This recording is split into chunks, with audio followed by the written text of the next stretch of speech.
Oh, do you have grass on your tongue? Definitely grass in your nose. Yeah.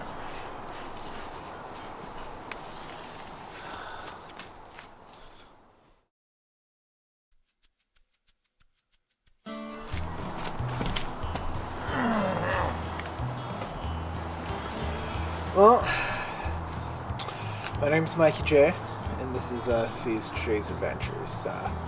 Currently in my backyard, again, because of course Stace's motor is still blown. But there's actually some good news on the horizon on that one. Last video I had talked about, we'll say a couple from Oregon who were interested in Stace. So they actually came up last week. I met them. They're super nice, super awesome. And then he took a look at my car. Liked, we'll say, what he saw in Stace and saw the potential, and decided to take her. So that is a huge load off my back. I'll tell you that. I have been actually a little worried about selling Stace because she's been the first car that I've ever had to sell that, we'll say, is a mechanic special, right? So that's an interesting thing all in itself. One thing, a couple things that I'll say about that is, well, when you're selling cars, you get a lot of interest, and not all of the interest is, we'll say, good interest or interest that is actually interest. What I mean by this is, what I found was there was two types of people who are actually somewhat interested in Stacy. The first type of person was, probably in my opinion, the most annoying for me, was the people who would just not read the ad, would not read the description. They just saw that it was beautiful truck at, priced at $3,000 and with 140,000 miles on it, and didn't bother to read the description of her at all, even though that I put in big asterisks mechanic special, which again, I just thought it was just so incredibly funny. But yeah, I would have people just message me, wanting to come and see her, and I kind of learned my lesson. The first person that I let see her, we kind of went for a drive, and they just looked at me. They're like, "Well, the motor sounds really rough, and the check engine light is blinking." And I had to look at them in kind of amazement and just ask, "Well, did you read the ad? Because the piston seals are gone. Like, it was very clearly stated." That was just that was a mess. That was a mess. I did not enjoy that one. The next type of person who we'll say actually had some interest in Stace was the at-home mechanic, kind of. The one person who came and looked at her after, we'll say before I had decided on the wonderful Oregon people, was this fellow who had worked at a dealership, but he was a mechanic, but he could diagnose some problems.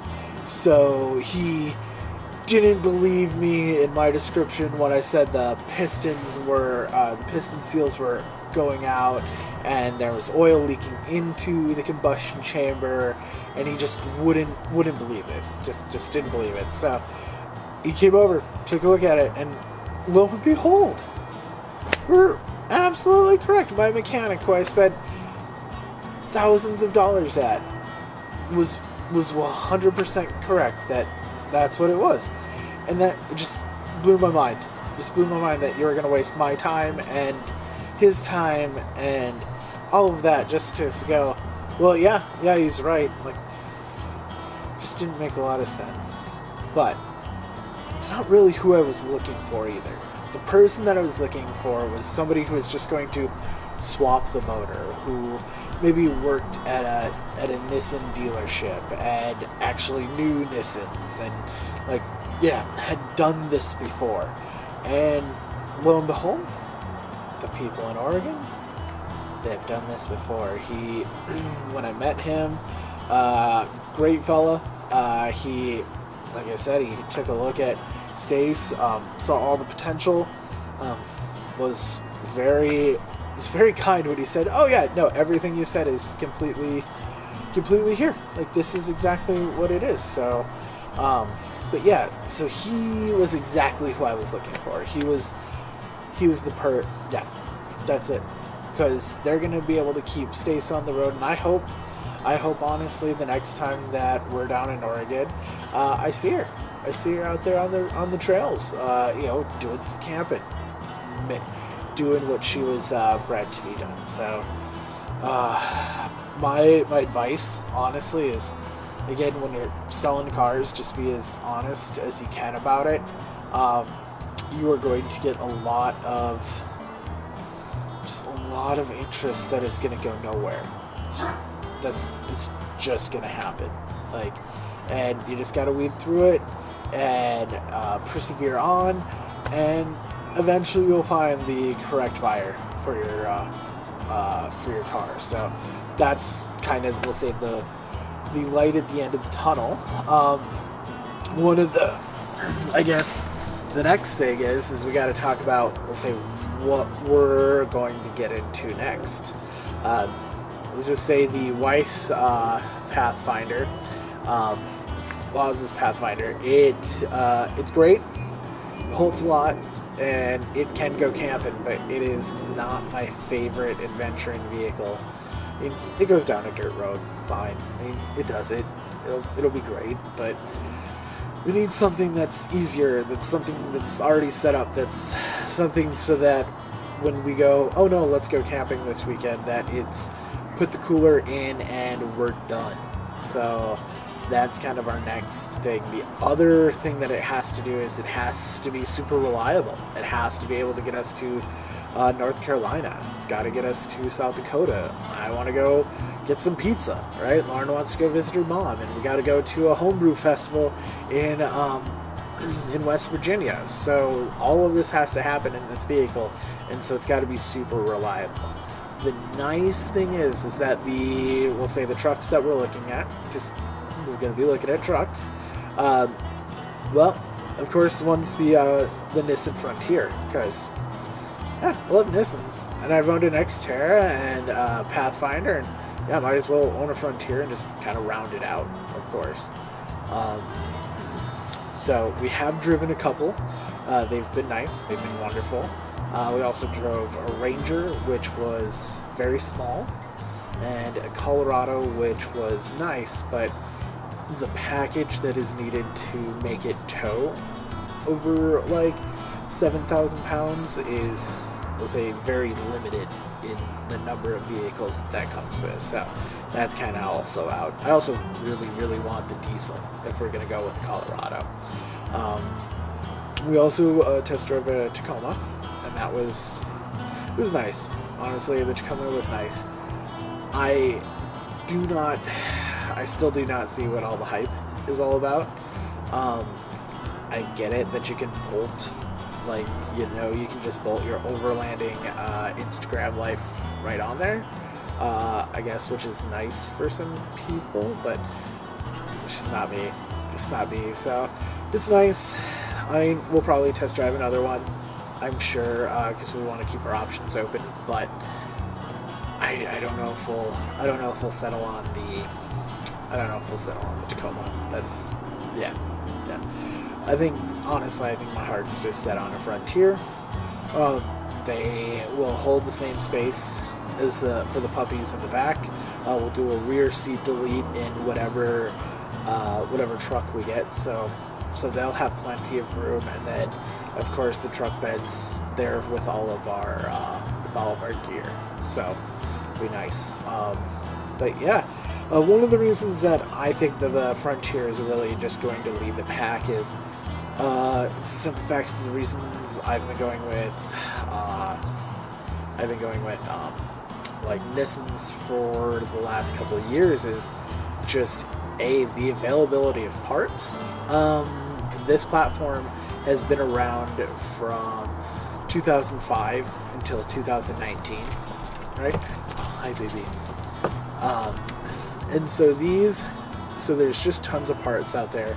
And so one of the things that I always talk about when I talk to people about vehicles is the fact that when you are in the middle of Kansas, right? What's it going to be like to find a water pump for a Sprinter van, right? Or a Mercedes dealership to actually install it. I mean, I do understand that Nissans are a little bit more rare than like Toyota or Honda, but honestly, they're all put together with 10 mil sockets, so but the fact is that there's millions of those automobiles out there. Like, there's millions of the Xterra, the Pathfinder, and the Frontier. So yeah, if I need to find something and I'm in Kansas or I'm in Alabama or something, I'll be able to find it. That's the nice thing. With a Tacoma, you'll still be able to find it. It's just a little smaller gears, right? You don't have as wide a gap. So if I break a lower control arm, I can find one in a junkyard pretty easily. Like, pretty easily. So yeah, it's one of the reasons that I've just been so drawn to Nissans. The other thing is, honestly, it's the bang for the buck. It's the bang for the buck on those.